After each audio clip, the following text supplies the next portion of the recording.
My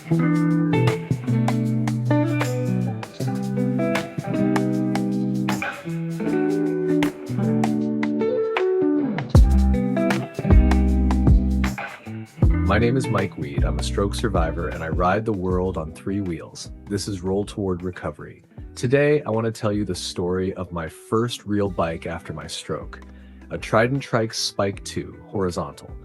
It started with a banner on a wall, a lot of saving, a broken frame, and a question. Now what do I do? The banner on the wall, Gaylord Sports. If you walk into Gaylord Hospital for a Gaylord Sports Association event and look up, you might see a big red banner hanging from the ceiling. On that banner, there's a rider on a recumbent trike. Helmet, sunglasses, feet out front, big smile. The words say, open quote, experts in stroke, experts in perseverance, close quote. That rider is me. One day we were in that room, my family and I. My son Eli was standing in the aisle, people sitting all around, getting ready for the event. He looked up at the banner, then looked back at me and smiled. That Gaylord photo with my big red banner hanging from the ceiling and Eli standing in the aisle, that was the day Colleen Kelly Alexander came to talk about her book, Gratitude in Motion. She told her story of getting crushed on her bike and choosing gratitude. I sat there as a stroke survivor on 3 wheels and thought, yeah, that's my lane too. Gaylord and the Gaylord Sports Association were some of the first people to put me back on 3 wheels, to show me that even with a stroke, with aphasia, with one strong arm, I could still ride. Wanting a trike of my own. At Gaylord, I saw what was possible. They had 4 or 5 Greenspeed Magnum trikes, very good bikes, strong frames, big wheels, easy to get in and out of. Those were the dream bikes. A Magnum non-electric was around $3,350. For me and my family back then, that number might as well have been $1 million. I really wanted one, but I just couldn't. We didn't have money for that. There was no way I was rolling a Magnum out the door. And remember, this was about 11 years ago. There wasn't Facebook full of stroke survivors on trikes, no big groups, no adaptive biking pages, no videos showing here's how I did it. As far as I knew, there really wasn't anybody else out there doing this the way I was trying to do it. But that dream, those Magnums, lit a fire in me. Inside, I carried a quiet thought. One day I want a trike that is mine. My first real bike after my stroke. Tash saving up with my wife and finding the Spike 2, so I had to look for something I could reach. That's how we found All Out Adventures and the Trident Trikes Spike 2 horizontal handlebars. On their site, that Spike 2 was about $1,604. Still a lot of money for us, but about half the price of a Greenspeed Magnum. Basically, we didn't really have money for any of it, so the only thing we could do was save. A little from me, a little from my wife.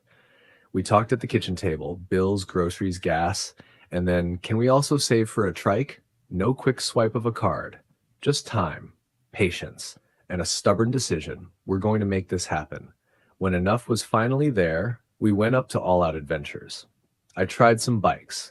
When I sat down in the Spike 2, something clicked. 3 wheels, low to the ground, simple. The big thing was the horizontal handlebars. Most trikes have bars that come up at an angle, like 2 little joysticks. On the Spike 2 horizontal, the bars reach toward you like a small table under your hands.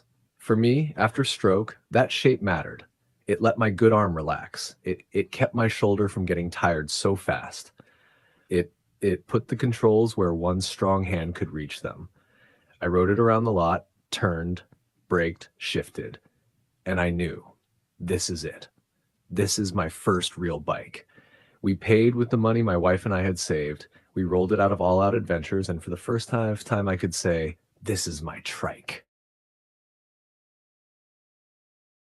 One of my favorite memories with that Spike 2 was a ride up in Hubbard Park in Meriden, Connecticut. It was June 2016, clear blue sky, flags on the trike snapping in the wind. I rode up to the overlook, parked by the flagpole, and looked out over the valley. Trees, hills, the whole town spread out below me. Somebody snapped a picture of me standing next to the Spike 2, big smile, thumb up. It wasn't a race, it wasn't a big tour, but for me, a stroke survivor on his first real bike, standing on that rock with my trike beside me, yeah, buddy, was exactly right. The start of Washington Hill, I didn't know it that day, but that little climb in Hubbard Park was the seed of something much bigger. Years later, that same feeling, pushing a trike uphill, looking out from the top, saying, yeah, buddy, to myself, is what helped me believe I could take on Washington Hill, the Mount Washington Auto Road ride I talked about in another podcast. Hubbard was the warm-up. Washington came later, but the courage started right there with my Spike 2. A couple years with my first real bike for a year, maybe two, that Spike 2 was my world. Short trips, local rides, hardware store, errands, little trails. It wasn't a fancy trike. It was the cheapest one we could make work because that's what we could afford. But it was mine. When I sat in that seat and put my feet on the pedals, I felt like a rider again, not just a patient.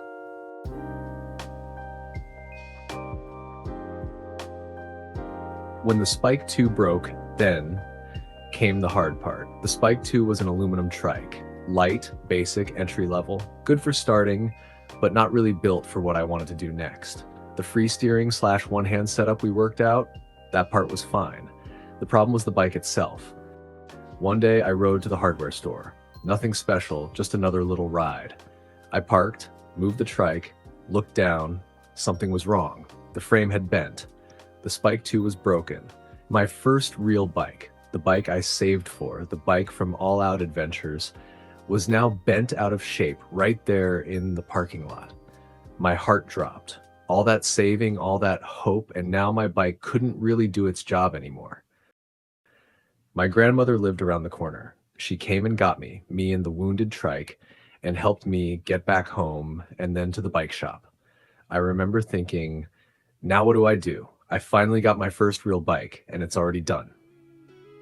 That moment hurt, but it also did something else. It pushed me to start thinking about the next bike.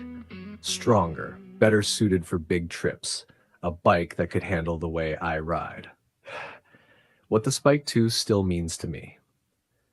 The Spike 2 wasn't perfect. It was cheap, it was aluminum, it broke, but it was still my first real bike after my stroke. It was the bike my wife and I saved up for. The bike that connected Gaylord's dream trikes, that banner on the wall, and Colleen's talk about gratitude in motion to my own seat, my own handlebars, my own trail. It was the bike that carried me up to Hubbard Park for that yeah buddy photo overlooking Meriden. It was the bike that planted the idea that someday I could climb Washington Hill. It was the bike that taught me I can ride again, I can solve problems, and when something breaks, I don't stop, I adapt. Message to you. If you're listening to this and you've had a stroke, or you live with aphasia, or maybe you only have one arm that really works, I want you to hear this. Your first bike after stroke doesn't have to be perfect. It might be the cheapest one you can find, it might be basic, it might even break. But that first bike is still important. It's proof that you can move. It's the bridge between who you were and who you're becoming. Places like Gaylord Sports Association, All Out Adventures, and people like Colleen Kelly Alexander show that you can take a broken body, a broken bike, a broken moment, and still find a way to move forward. My Spike 2 didn't last forever, but it got me started, and once you start rolling, it's a lot harder to ever go back to standing still. Thanks for listening. This has been Roll Toward Recovery with me, Mike Weed. See you on the next ride.